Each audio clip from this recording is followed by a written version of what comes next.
Ya, saudara pemirsa masyarakat Provinsi Papua Selatan, kembali dengan saya Urbanus Satekia Filmen.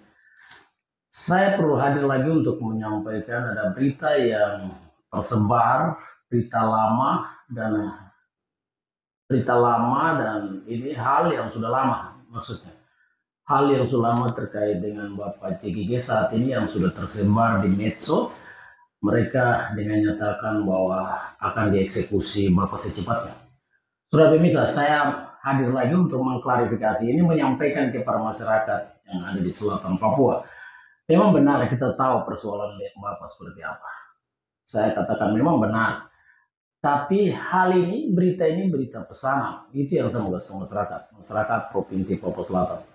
Berita ini berita pesanan, kasus ini kasus pesanan. Sehingga itu kata-kata langsung dari Bapak seperti itu. Sehingga saya perlu klarifikasi, menginformasikan kepada masyarakat Papua Selatan, ketika kalian melihat dinamika informasi pemberitaan yang keluar hari ini, di bulan Juni, Mei dan Juni, terhadap Bapak CGG.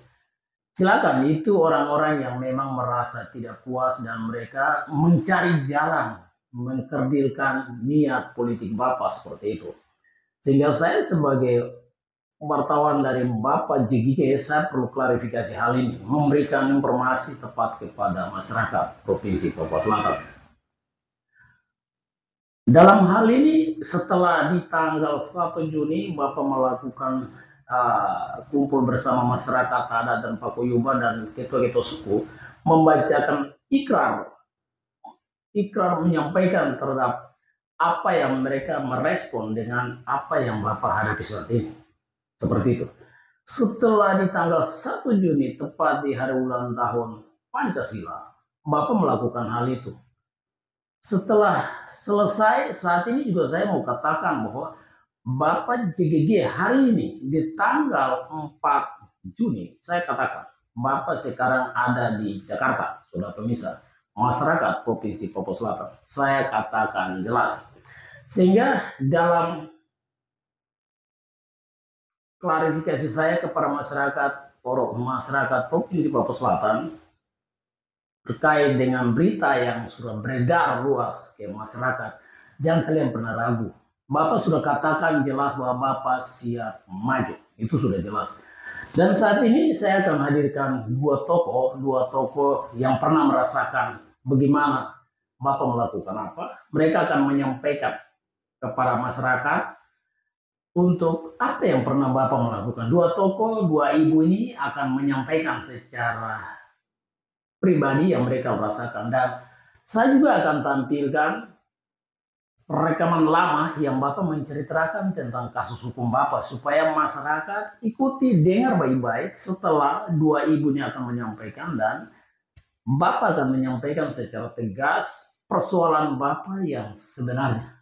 Jadi jangan kalian kemana-mana, kalian simak baik-baik pernyataan klarifikasi saya terhadap berita yang beredar luas ke masyarakat Provinsi Papua Selatan terhadap Bapak JGG. Ikuti apa yang disampaikan oleh dua ibu kita, tokoh kita, atau dua narasumber yang akan menceritakan tentang niat baik dari Bapak. Seperti itu, saudara pemirsa. Kita ikut. Untuk Bapak ya, mereka bilang korupsi dan bawa Bapak ke lembaga. Mereka ikat Bapak untuk bawa ke pengadilan. Seluruh masyarakat Papua Selatan ikut tidur bermalam di pengadilan. Terutama orang Pegunungan Tengah. Mereka bungkus pengadilan. Dan mereka jaga sampai Bapak naik sidang.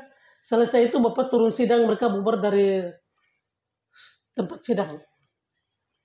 Itu bukti bahwa mereka lebih mencintai Bapak. Hari ini sudah sepi.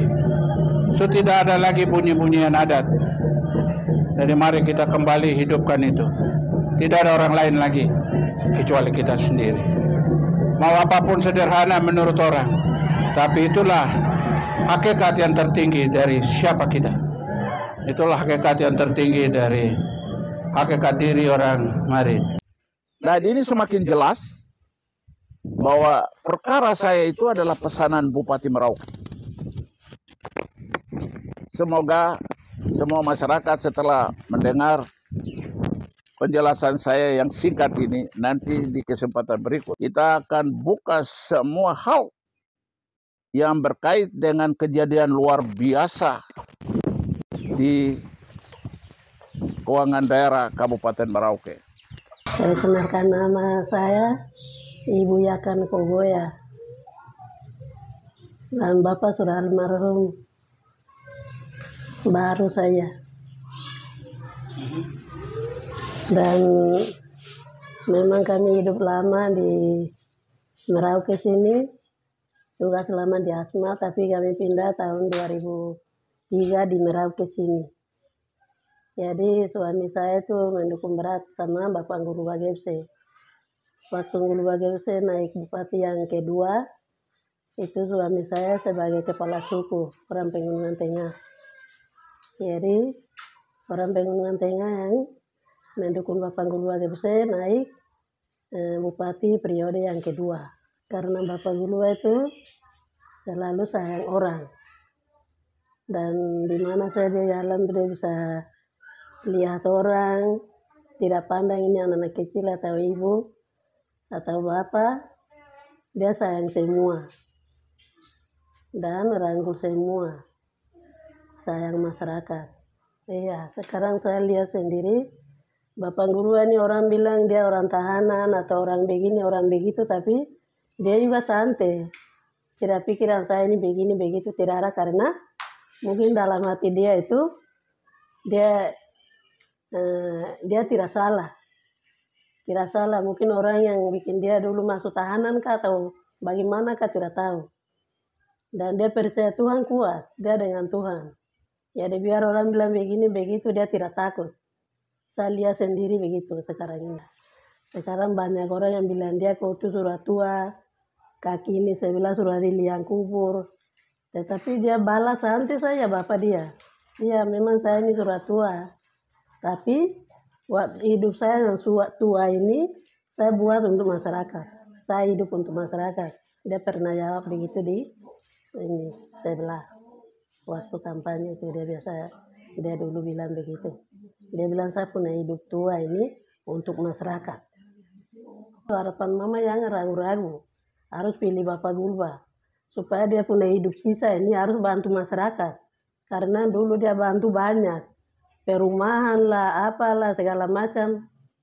Yang pegawai-pegawai saya dulu saya lihat itu mobil pelat merah lah, motor pelat merah banyak. Tapi sekarang saya lihat tidak ada. Baru anak sekolah tuh bantuan banyak, sepeda lah, segala macam. Terus Mas Yawa sebelah dia biasa bantuan alat-alat, mereka tanam padi, segala macam. Mungkin sekarang ada bantuan mereka, tidak tahu. Jadi itu sudah... Yang keluar perbuatannya itu luar biasa. Saya lihat sendiri dari tahun 2003 sampai sekarang. Bukti bahwa perkara ini adalah perkara pesanan. Waktu saya ditahan di Bareskrim Polri, Mabes Polri, setiap hari Rabu itu ada kunjungan, ada besukan. Nah pada saat itu anak-anak yang mendampingi saya selama itu mereka lagi tunggu. Nah, secara tidak sengaja ada yang nyeletuk. Oh besok YGG keluar, pulang, bebas.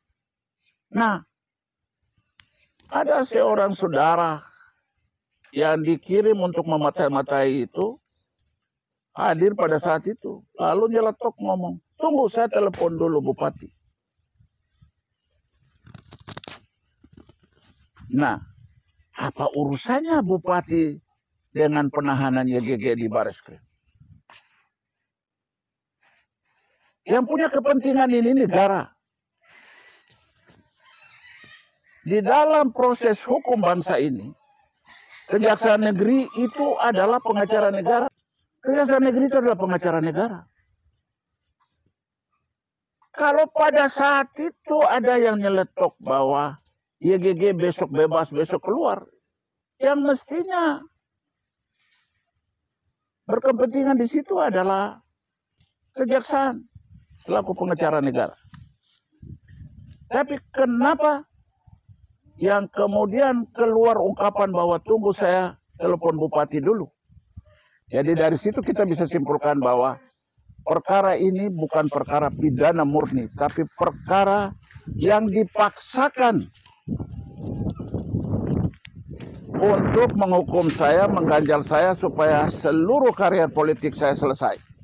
Sebaiknya kita coba melakukan hal-hal terbaik dan lebih mengemuka kepada soal konsep bagaimana membangun Provinsi Papua Selatan. Ide-ide besar, wawasan dan segala macam apa yang kita mau lakukan. Bukan kemudian menjual kelemahan-kelemahan menjadi sebuah komoditi untuk menuai simpati. Tetapi bisa saja hal itu terjadi menjadi bumerang kita semua gitu. Ya, sedikit di ujung pertemuan ini saya hanya mau katakan kepada seluruh khalayak atau publik di tanah Papua Selatan tentang status saya yang konon menjadi orang pesakit hukum di negara ini karena korupsi. Tapi untuk saudara-saudara ketahui, saya mau sampaikan di kesempatan berbahagia ini bahwa kalau bicara korupsi, sama sekali itu jauh dari cita-cita dan impian saya. Saya bukan menjadi bupati untuk menjadi koruptor. Tapi saya jadi bupati untuk menjadi pelayan yang bisa dikenang sepanjang masa oleh masyarakat yang pernah mengalami naungan kepemimpinan saya selama 2 periode dari 2000, 2005, 2010. Kasus yang sudah menimpa saya dan muncul berbagai bahasa jualan yang disampaikan bahwa itu masih terlilit kasus. Memang ada fakta seperti itu.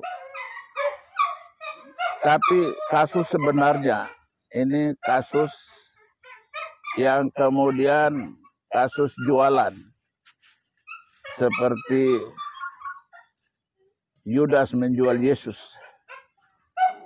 Dan yang menjual itu adalah rasulnya sendiri dari 12 rasul.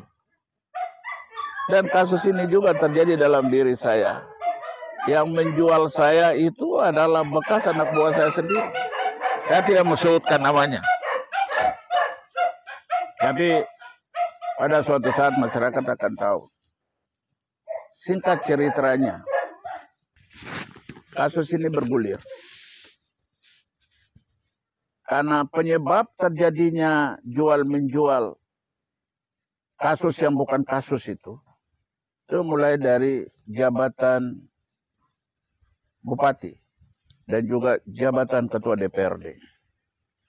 Jadi ada dua pihak yang kemudian merasa seperti terhambat untuk mencapai cita-citanya. Satu untuk bupati, satu untuk ketua DPRD Kabupaten Merauke. Lalu mereka berkonspirasi melakukan konspirasi kriminalisasi. Kriminalisasi yang sangat luar biasa. Sampai saya diperadabkan sampai ke pengadilan Tipikor Jayapura. Tuduhannya adalah saya melakukan korupsi 18 miliar. Padahal anggaran yang kita siapkan untuk membayar pengrajin kulit buaya itu 20 miliar dalam APBD Merauke tahun 2010. Yang diatur di kode rekening 5220312 itu tentang belanja penunjang tugas pemerintahan, yaitu sama halnya dengan taktis atau biaya operasional bupati.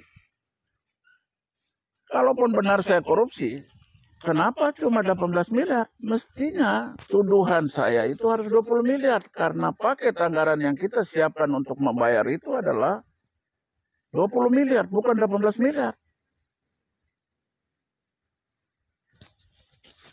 Ya, di sini ada kalimat-kalimat dakwaan bahwa saya merugikan negara. Nah, sekarang saya jelaskan singkat saja, nanti kesempatan lain saya akan ungkapkan. 20 miliar itu mestinya angka yang memang harus menjadi dakwaan. Kenapa cuma 18? Nah, 2 miliar itu Bank Papua selaku pemegang kas daerah itu sudah membayar langsung.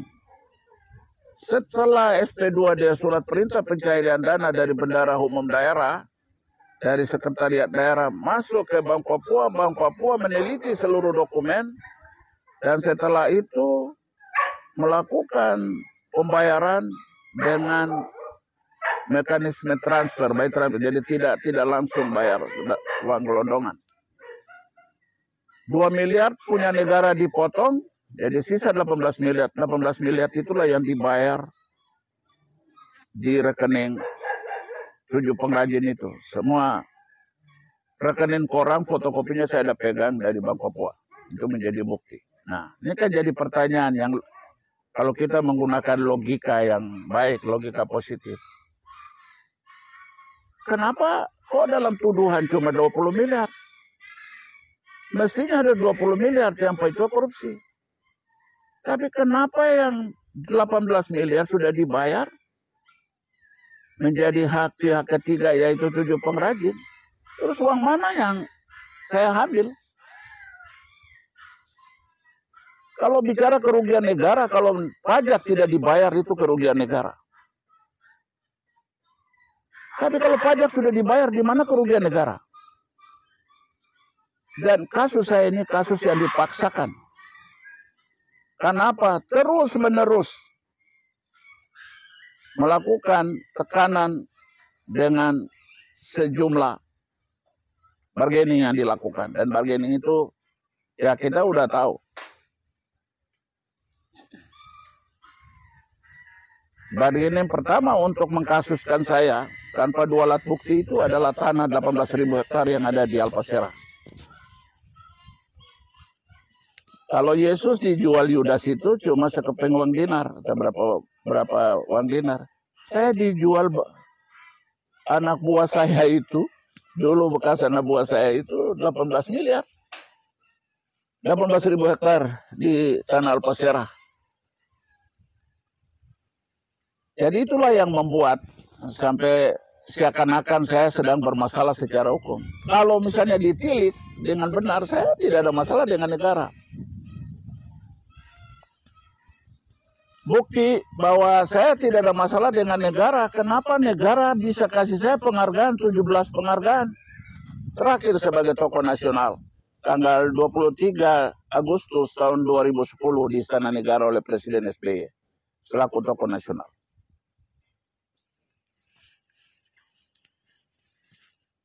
Dan ini kejahatan.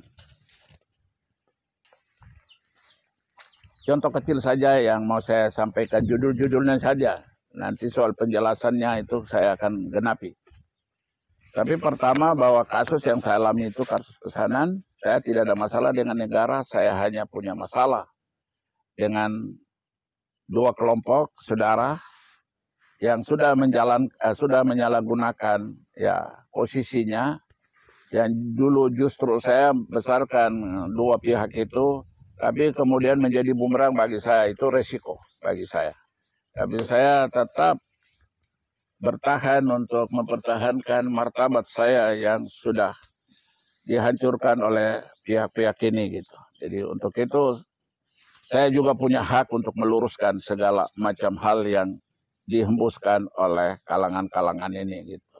Jadi contoh yang mau saya sampaikan, Silpa APBD Merauke 250 miliar yang saya tinggalkan, yang kemudian tidak masuk di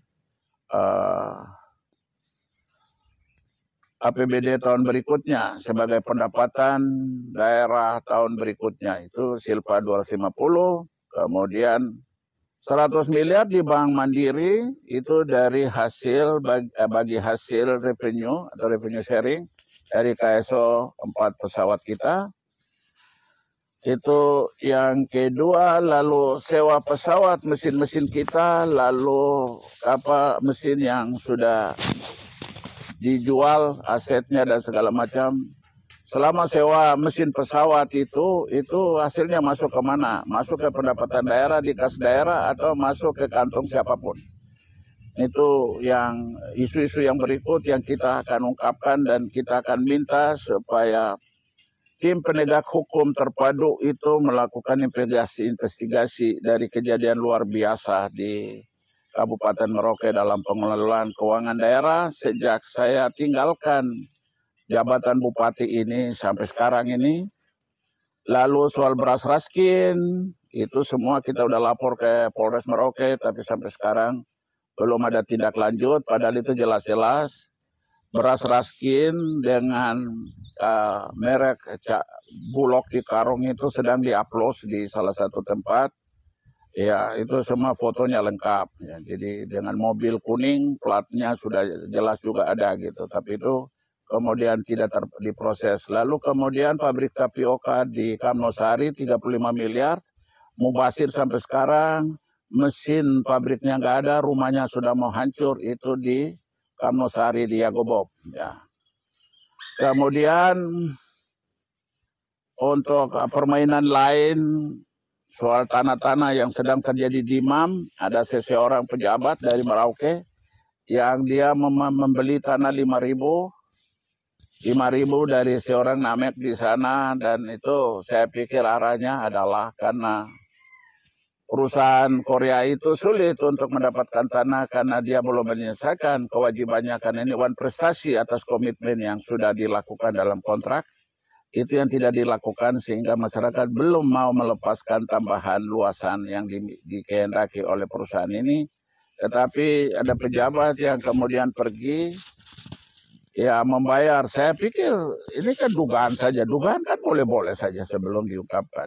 Itu jangan sampai katalnya itu uang dari perusahaan lalu dikasih, dipura-pura membeli, lalu itu menjadi aset daripada perusahaan itu.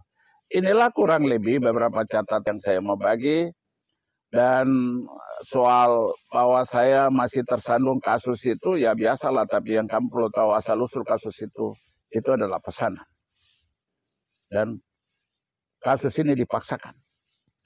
Ya, sehingga status saya seperti ini gitu. Jadi saya tidak punya masalah dengan negara, saya hanya punya masalah dengan kelompok yang punya kepentingan untuk jabatan karier politik yang sebentar lagi akan terjadi. Tapi saya mau kasih tahu, saya tetap maju untuk gubernur. Sebaiknya kita coba melakukan hal-hal terbaik dan lebih mengemuka kepada soal konsep bagaimana membangun Provinsi Papua Selatan. Ide-ide besar, wawasan dan segala macam apa yang kita mau lakukan. Bukan kemudian menjual kelemahan-kelemahan menjadi sebuah komoditi untuk menuai simpati. Tetapi bisa saja hal itu terjadi menjadi bumerang kita semua gitu. Ya, sedikit di ujung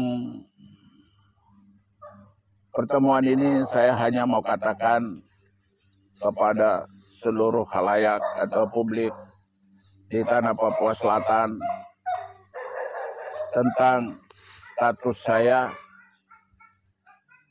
yang konon menjadi orang pesakit hukum di negara ini karena korupsi. Tapi untuk saudara-saudara ketahui, saya mau sampaikan di kesempatan berbahagia ini bahwa kalau bicara korupsi, sama sekali itu jauh dari cita-cita dan impian saya. Saya bukan menjadi bupati untuk menjadi koruptor. Tapi saya jadi bupati untuk menjadi pelayan yang bisa dikenang sepanjang masa oleh masyarakat yang pernah mengalami ya naungan kepemimpinan saya selama 2 periode dari 2000, 2005, 2010. Kasus yang sudah menimpa saya dan muncul berbagai bahasa jualan yang disampaikan bahwa itu masih terlilit kasus. Memang ada fakta seperti itu.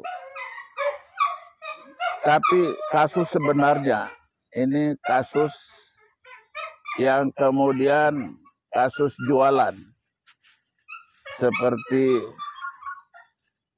Yudas menjual Yesus. Dan yang menjual itu adalah rasulnya sendiri dari 12 rasul. Dan kasus ini juga terjadi dalam diri saya. Yang menjual saya itu adalah bekas anak buah saya sendiri. Saya tidak mau sebutkan namanya. Tapi pada suatu saat masyarakat akan tahu. Singkat ceritanya, kasus ini bergulir. Karena penyebab terjadinya jual-menjual kasus yang bukan kasus itu mulai dari jabatan bupati dan juga jabatan ketua DPRD. Jadi ada dua pihak yang kemudian merasa seperti terhambat untuk mencapai cita-citanya. Satu untuk bupati, satu untuk ketua DPRD Kabupaten Merauke. Lalu mereka berkonspirasi, ya, melakukan konspirasi kriminalisasi. Kriminalisasi yang sangat luar biasa. Sampai saya diperadabkan sampai ke pengadilan Tipikor Jayapura. Tuduhannya adalah saya melakukan korupsi 18 miliar. Padahal anggaran yang kita siapkan untuk membayar ya pengrajin kulit buaya itu 20 miliar dalam APBD Merauke tahun 2010. Yang diatur di kode rekening 5220312 itu tentang belanja penunjang tugas pemerintahan, yaitu sama halnya dengan taktis atau biaya operasional bupati. Kalaupun benar saya korupsi, kenapa cuma 18 miliar? Mestinya tuduhan saya itu harus 20 miliar karena paket anggaran yang kita siapkan untuk membayar itu adalah 20 miliar, bukan 18 miliar. Ya, di sini ada kalimat-kalimat dakwaan bahwa saya merugikan negara. Nah, sekarang saya jelaskan singkat saja, nanti kesempatan lain saya akan ungkapkan. 20 miliar itu mestinya angka yang memang harus menjadi dakwaan. Kenapa cuma 18? Nah, 2 miliar itu Bank Papua selaku pemegang kas daerah itu sudah membayar langsung. Setelah SP2D surat perintah pencairan dana dari bendahara umum daerah, dari sekretariat daerah masuk ke Bank Papua meneliti seluruh dokumen, dan setelah itu melakukan pembayaran dengan mekanisme transfer, jadi tidak langsung bayar uang gelondongan.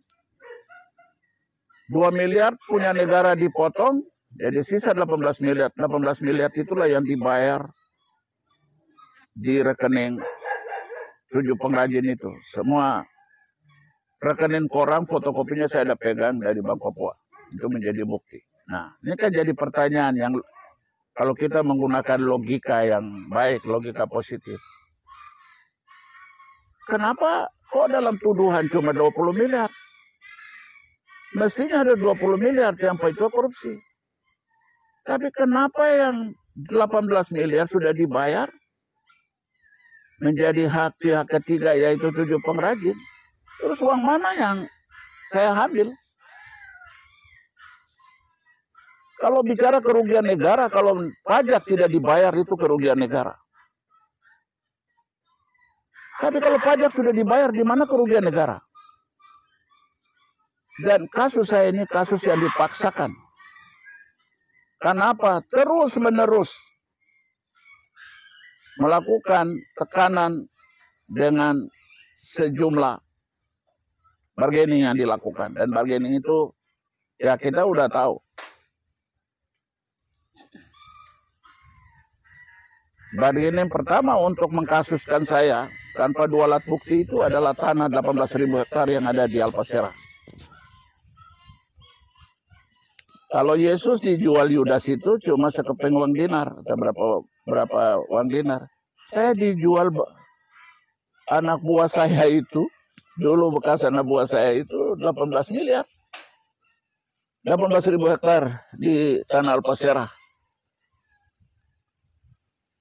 Jadi itulah yang membuat sampai seakan-akan saya sedang bermasalah secara hukum. Kalau misalnya ditilik dengan benar, saya tidak ada masalah dengan negara. Bukti bahwa saya tidak ada masalah dengan negara. Kenapa negara bisa kasih saya penghargaan, 17 penghargaan. Terakhir sebagai tokoh nasional.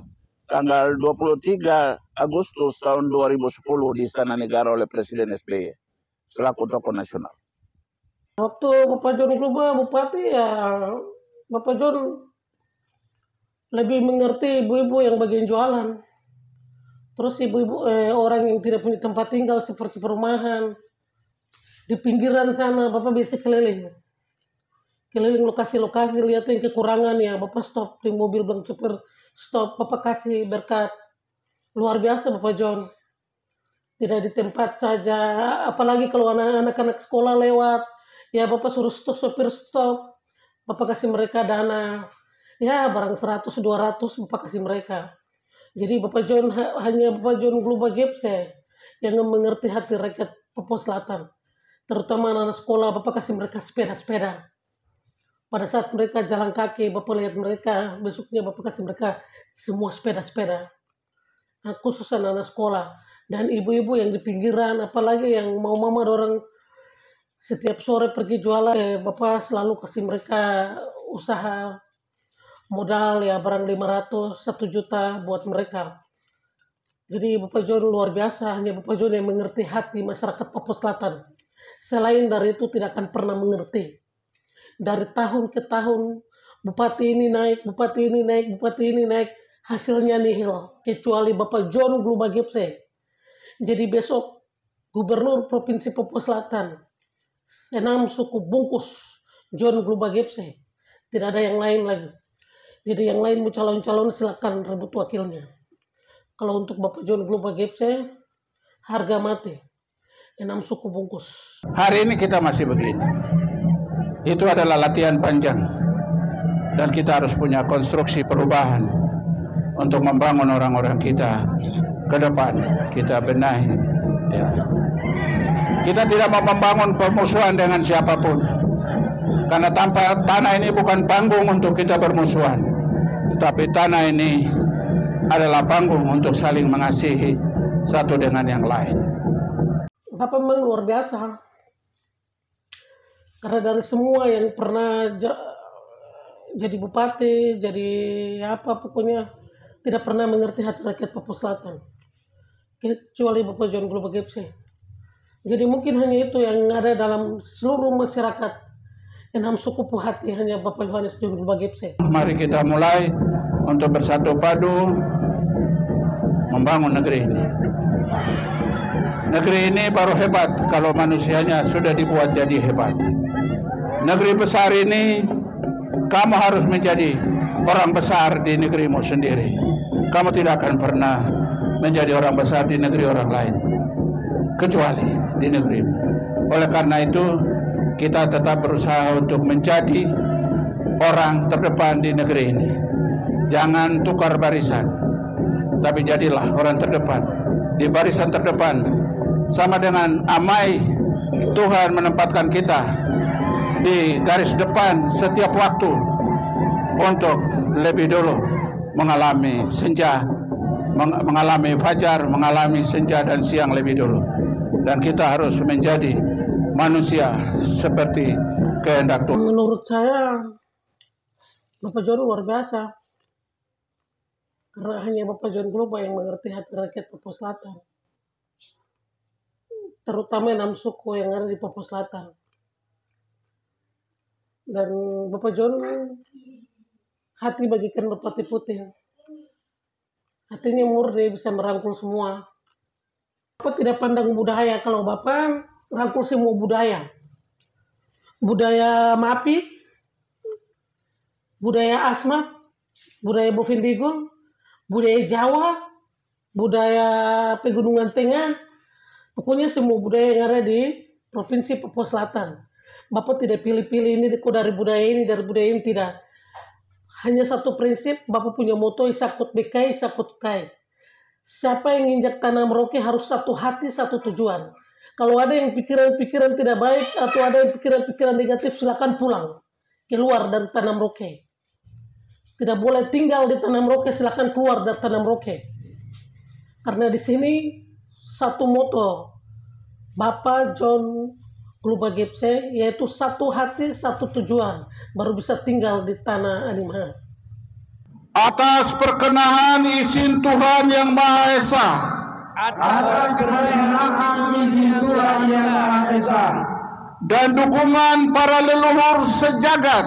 Dan dukungan para leluhur sejagat. Para arwah perintis. Dan penjuang pembentukan daerah otonom baru. Dengan semangat moto pemersatu. Isakut bekai, isakut kai. Satu hati, satu tujuan. Berikrar membangun negeri Papua Selatan Raya sebagai kawasan persemakmuran demi masa depan kita bersama. Bapak punya iman sebesar biji sesawi. Iman Bapak luar biasa. Bapak tuh punya prinsip, Bapak tinggal tenang, tapi imannya lebih besar, merangkul semua. Dan iman Bapak tidak pernah goyang. Saya pesan hanya satu, ya kami tunggu Bapak saja. Karena otak pemikiran dari Provinsi Papua Selatan John Gluba Gepse. Jadi kami semua siap Bapak John, tidak ada nama lain lagi. Kecuali Bapak John Gluba Gepse. Hanya itu.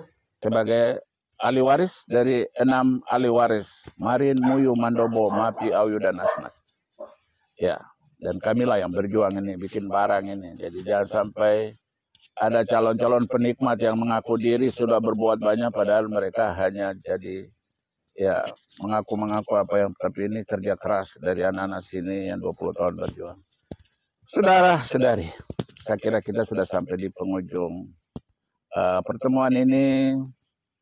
Semoga perayaan ini menjadi titik dari perjalanan kita yang terus kita tempuh. Moga-moga di basis-basis perjalanan pemerintahan ini akan terlahir tokoh-tokoh yang benar-benar memiliki tanggung jawab nurani yang tinggi, memiliki martabat dan etika pemerintahan sebagai pamong yang baik bagi semua masyarakat. Itu harapan saya di penghujung ini. Mohon maaf kalau ada kata-kata saya yang kurang berkenan, tetapi kalau sudah ada yang berjualan, masa saya tidak bisa luruskan jualan itu. Jadi kesempatan ini saya ambil untuk saya luruskan jualan-jualan pembusukan yang ingin menghambat saya dalam langkah, karena saya tidak pernah merugikan orang. Kalau ada yang saya rugikan, itu tolong datang sama saya, kasih tahu bahwa saudara pernah. Kalau saya tidak rugikan orang, ya jangan bicara seenaknya gitu. Seperti yang terjadi di beberapa kesempatan di beberapa masyarakat. Dan untuk ini saya sampaikan salam untuk seluruh masyarakat Papua Selatan. Kamu yang ada di Merauke, yang ada di Bovendigul, yang ada di Mapi, yang ada di Asmat. Saya kasih tahu, saya tetap akan maju, apapun resikonya. Terima kasih. Tuhan mengiringi langkah kita, dan saya tutup dengan firman. Amos 9:15, maka aku akan menanam mereka di tanah mereka, dan mereka tidak akan dicabut lagi dari tanah yang telah kuberikan kepada mereka. Lalu siapa yang harus memimpin tanah yang diberikan? Yosua 1:6. Kuatkan dan teguhkan hatimu supaya engkau memimpin bangsa ini memiliki negeri. Sebab engkaulah yang akan memimpin Bangsa ini memiliki negeri yang kujanjikan dengan bersumpah kepada nenek moyang mereka untuk diberikan kepada mereka. Jadi itulah penutup firman. Saya tetap maju. Kalau berkenan, ya mari kita sama-sama sukseskan pilkada besok.